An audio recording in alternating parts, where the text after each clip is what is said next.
mirarte a ti, nada me abrumará. Quiero verte, conocer tu voluntad. Al mirarte a ti, nada me faltará. Quiero verte y hacer tu voluntad. Fuerza eres tú, Señor. Escudo eres tú, Señor. Mi roca eres tú, Señor. Por siempre te amaré, mi refugio.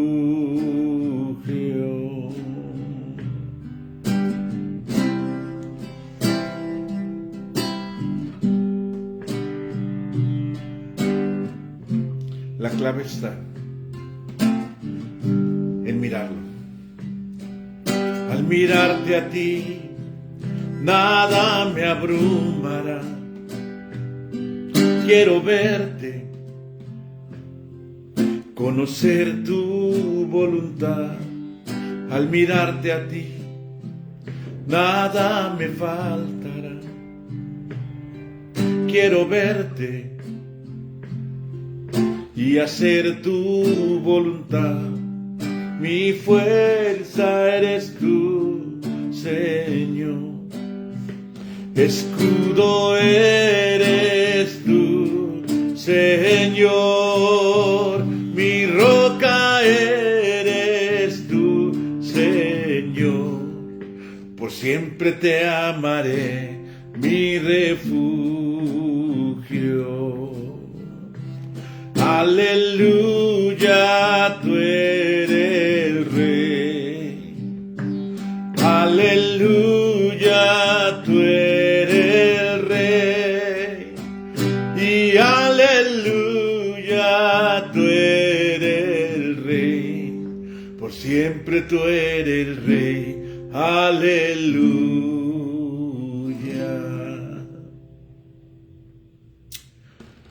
La clave es dónde tenemos nuestra mirada. ¿Cómo están, mis hermanos? ¿Dónde están puestos nuestros ojos?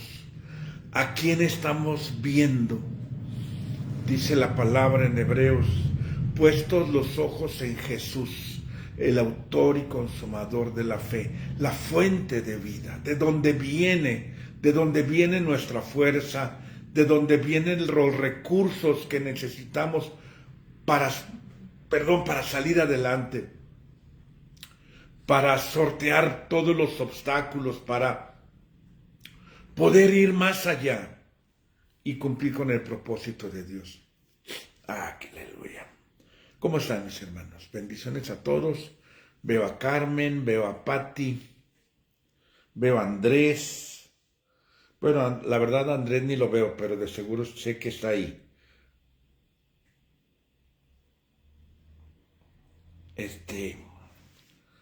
Veo a Angie Trujillo, saludos Angie. Qué bendición verte aquí. Ya ven que veo a Andrés, a Pati Centeno, es que de seguro sé que son los que de seguritito se conectan. Fíjense que es donde ponemos nuestra mirada, donde ponemos nuestra esperanza. Y cuando yo veo a Jesús en medio de todas las circunstancias, siempre está ahí, siempre. Es decir, en cada situación que vivimos está Jesús, siempre. A veces no lo vemos, pero ahí está. Y cuando nosotros lo descubrimos, y cuando nosotros somos conscientes de que Dios está ahí, Jesús está ahí, cuando los discípulos estaban remando contra corriente, estaban batallando con las olas, estaban en la barca luchando porque se les iba la barca hacia el mar adentro y ellos estaban luchando y Jesús ve que están luchando. Dice que Jesús fue caminando a encontrarse con ellos y ellos pensaron que era un fantasma. No era un fantasma, les dice, soy yo. A veces nos asustamos, la vida asusta, es cierto, la vida asusta. Muchas veces los problemas nos abruman, las olas nos tapan, la marea nos quiere llevar mar adentro y estamos ahí luchando. Siempre va a ir Jesús contigo. A veces vas a pensar que es un fantasma, a veces te vas a asustar, a veces vas a pensar que es algo malo, pero Él te va a decir, soy yo. Y cuando tú lo ves, nada te abruma. Cuando tú lo ves, todo está en calma, porque Jesús está contigo. Aleluya, qué bendición. También está Ana Luisa, está Marianita, está Ana Lilia Loera. Hoy toca leer Pedro y Juan ante las autoridades en el capítulo 4 de Hechos. Si no lo han leído, lean el capítulo 4 y el capítulo 5. Si ya lo leyeron, van a saber de qué estoy hablando. Dice que todavía Pedro y Juan estaban hablándole a la gente cuando llegaron los sacerdotes con el jefe de la guardia del templo y con los saduceos. Estaban enojados porque Pedro y Juan enseñaban a la gente y decían que la resurrección de los muertos había quedado demostrada en el caso de Jesús. Los arrestaron y como ya era tarde, los metieron en la cárcel hasta el día siguiente. Pero muchos, este pero es importante. Ahorita vamos a ver que hay cosas importantes. Estaban enojados, los metieron a la cárcel y el pero. Muchos de los que habían escuchado el mensaje creyeron y el número de creyentes, contando solamente los hombres, llegó a cerca de 5,000. No, ya era un puño de gente, ya eran muchos. Y vemos aquí que estaban enojados porque Pedro estaban enseñando. Es decir, cuando tú estás haciendo la obra del ministerio, cuando tú estás haciendo las cosas correctamente, lógicamente el mundo se va a enojar, los religiosos se van a enojar, los que te rodean se van a enojar, el diablo se va a enojar. Lógicamente no va a ser fácil. No siempre es fácil porque hay oposición, porque las cosas a veces no marchan como uno quisiera. Y hay ocasiones en que cuando hay obstáculos, es para brincarlos, no es para desistir, no es para regresarnos. Y dice que aquí los arrestaron, es decir, tuvieron conflictos, no porque robaban, no porque mataban, no porque mentían. Tenían conflictos por causa de que predicaban la palabra de Dios. Y esto les provocó ciertos problemas. Pero sabes, los problemas prueban si crees o no crees. Y dice, pero muchos de los que habían escuchado el mensaje creyeron. Y el número llegó a crecer tanto y estaban orando y estaban buscando a Dios. Entonces vemos cómo cuando tú persistes, la palabra que se me vino a la mente cuando yo leo este capítulo fue imparable. Los apóstoles eran imparables. Nada los detenía. Eso es lo que ocurre cuando tú estás viendo las cosas correctamente.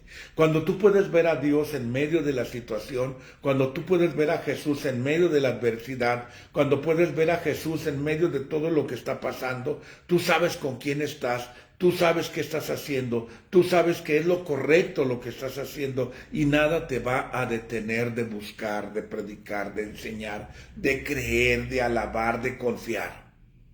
Te vuelves imparable. No es que las cosas se ponen difíciles y me regreso. No, aunque las cosas se pongan difíciles, es cuando más me acerco a Dios.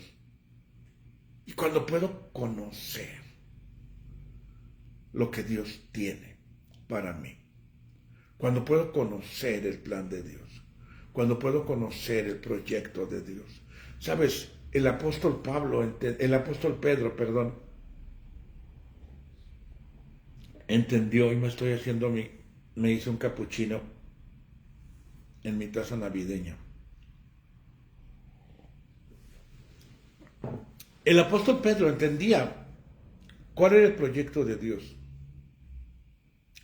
Cuando nosotros entendemos cuál es el proyecto de Dios, las cosas van a ser más fáciles. ¿Qué es lo que Pedro entendió? Que Dios quería salvar a mucha gente. Que Dios quería salvar a muchos. Eso es lo que Dios quiere. Salvar a muchos. Que mucha gente conozca de Dios. Que mucha gente conozca del Señor. Cuando nosotros tenemos bien claro el proyecto de Dios, sabemos cuál es la prioridad de Dios.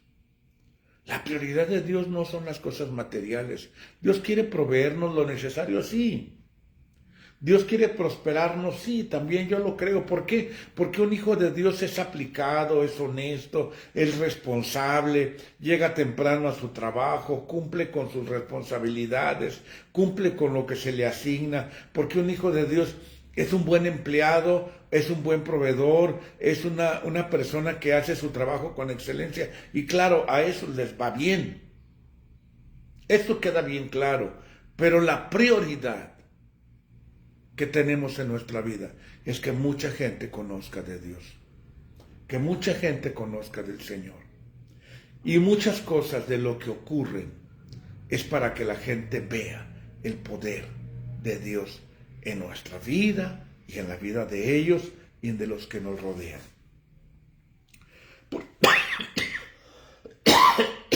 Porque ellos habían orado por un hombre que estaba enfermo y ese se había sanado.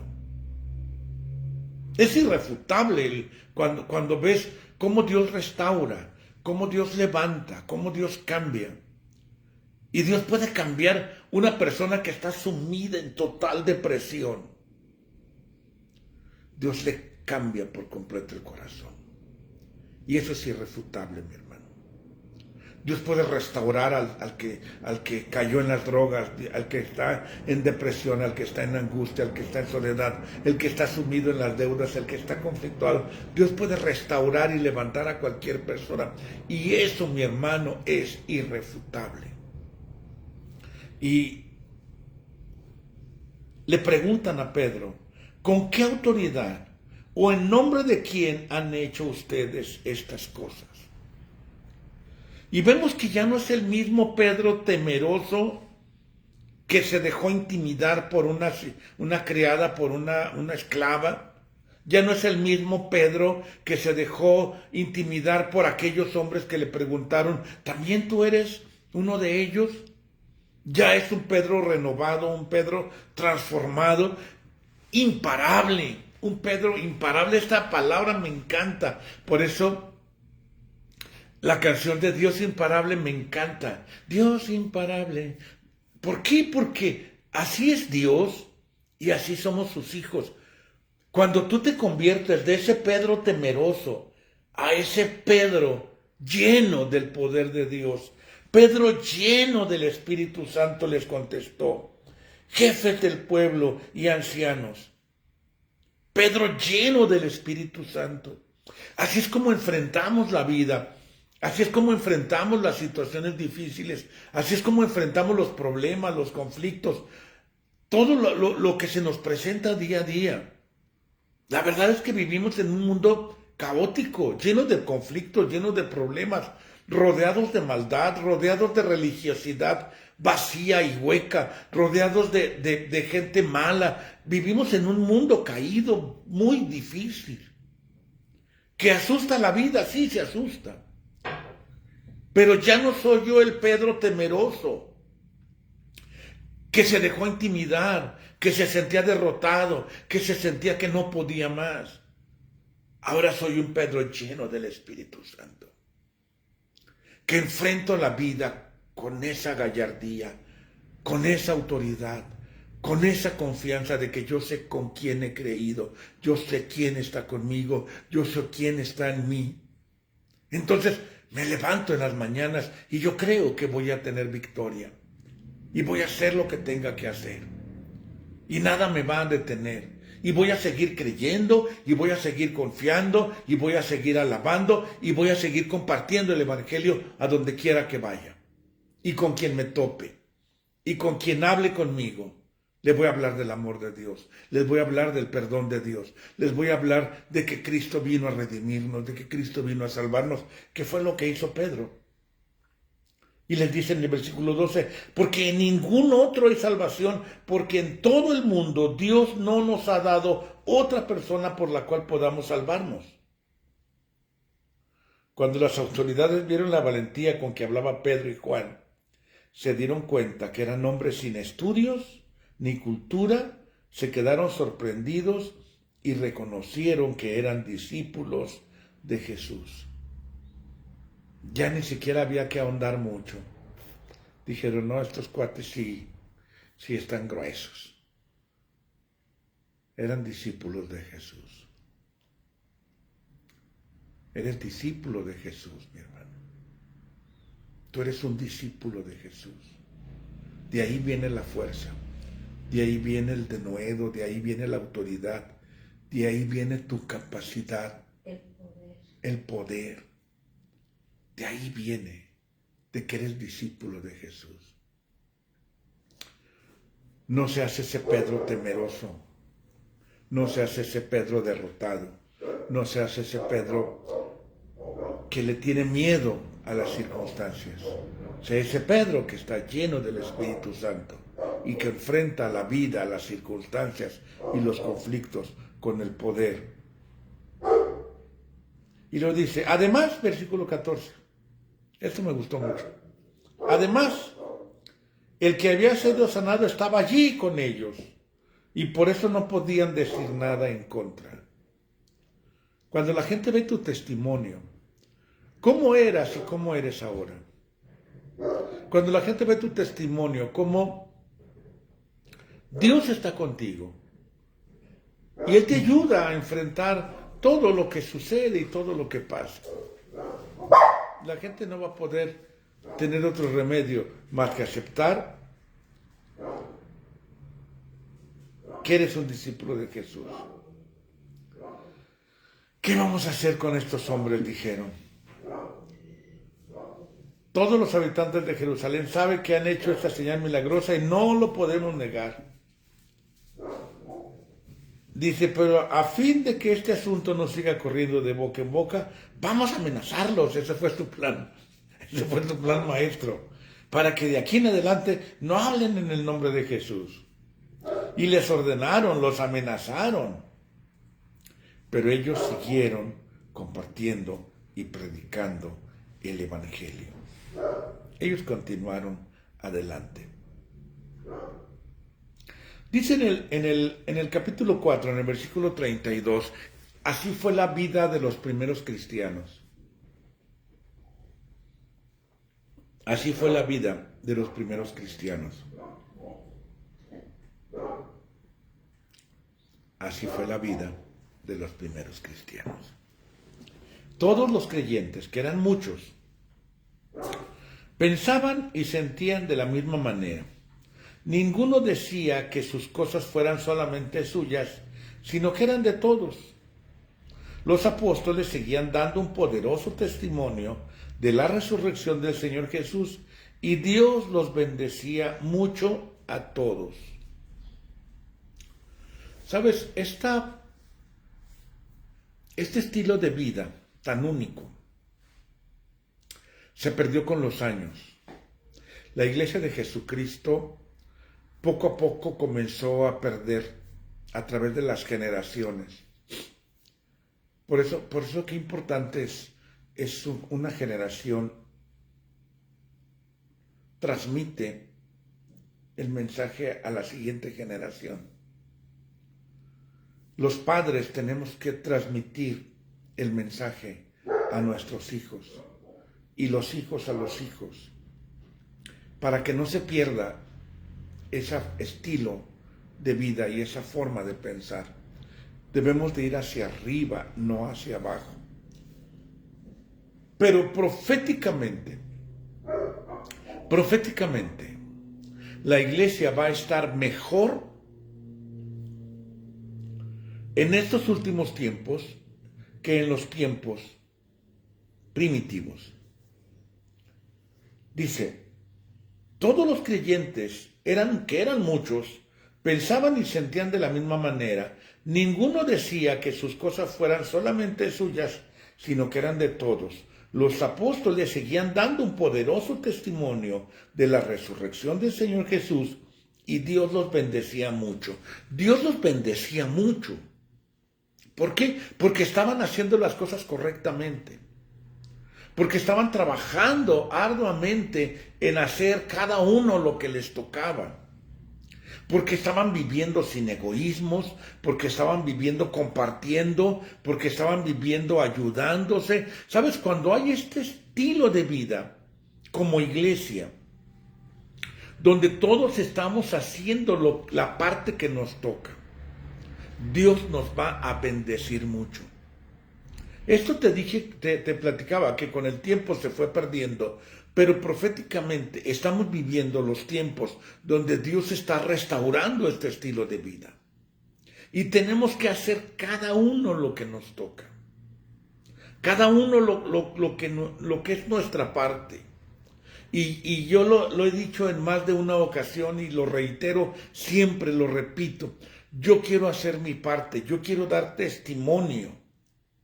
Yo quiero compartir contigo, yo quiero darte la enseñanza todos los días. Pero necesitamos poner todos nuestra parte y decir, sí, Señor, aquí está mi vida, aquí estoy yo para hacer lo que a mí me toca. Y yo quiero eso, que Dios nos bendiga mucho, que Dios nos llene del Espíritu Santo, que Dios nos llene de poder, que vayamos como una iglesia fuerte y poderosa. No solamente como iglesia local, que la iglesia de Jesucristo en todo el mundo, en todas las ciudades, en todos los rincones, que la iglesia de Jesucristo se levante de una forma poderosa, que impacte al mundo, que impacte. Yo traigo esto en mi corazón, una carga por nuestros jóvenes que se están perdiendo. Por las personas que están cayendo en depresión. Vemos cómo jóvenes muy pequeñitos están cayendo en las drogas, están cayendo en el crimen organizado. Muchos jovencitos cayendo en conflictos, en problemas que no tenían por qué estar en ese tipo de problemas. Pero es el mundo caído el que está arrastrándonos hacia ese estilo de vida. Y tenemos que nosotros hacer la contraparte y el contrapeso. No es el gobierno el que va a salvar a nuestros jóvenes. No son las autoridades, no son los partidos políticos. Es la iglesia de Jesucristo la que va a hacer la diferencia. Es la iglesia de Jesucristo. Y vemos cómo no había entre ellos, versículo 34, ninguno necesitado, porque quienes tenían terrenos o casas los vendían y el dinero lo ponían a disposición de los apóstoles para repartirlos entre todos según las necesidades de cada uno. Yo no veo que me estén dando escrituras, vamos. No, no es cierto. Esto ha dado pie mucho a los vivales, que con mucha tristeza yo veo que hay personas que se aprovechan y utilizan ese tipo de textos, ese tipo de mensajes. Lo que está hablando este texto es que compartas de lo que tienes, que compartas de lo que Dios te ha bendecido, con aquellos que tienen necesidad, con aquellos que carecen. A veces es comida, a veces es un poco de dinero, a veces es un abrazo, a veces es oración.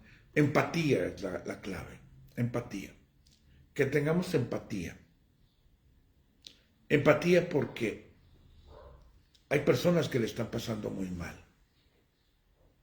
Y cuando le abrazas, cuando oras por él, cuando no te preocupas solamente por ti. A veces pensamos que lo que me pasa a mí es lo más grave del mundo. Sí, es grave, no minimizo lo que te pasa. Pero hay otras personas que le están pasando también mal. Y cuando tú das, es cuando tú recibes. Cuando tú ves a la persona que está afligida y Tú te preocupas por ella, le abrazas, oras por ella, compartes lo que tienes, lo que hay. A veces es comida, a veces es una oración, a veces es un abrazo, pero cuando tú te das a otros, ves que hay personas que también están pasándola mal, que también están sufriendo. Y es ahí la clave donde Dios nos comienza a bendecir. Cuando dejamos el egoísmo de lado y cuando dejamos de pensar que somos los únicos que sufrimos, que hay otras personas que también sufren.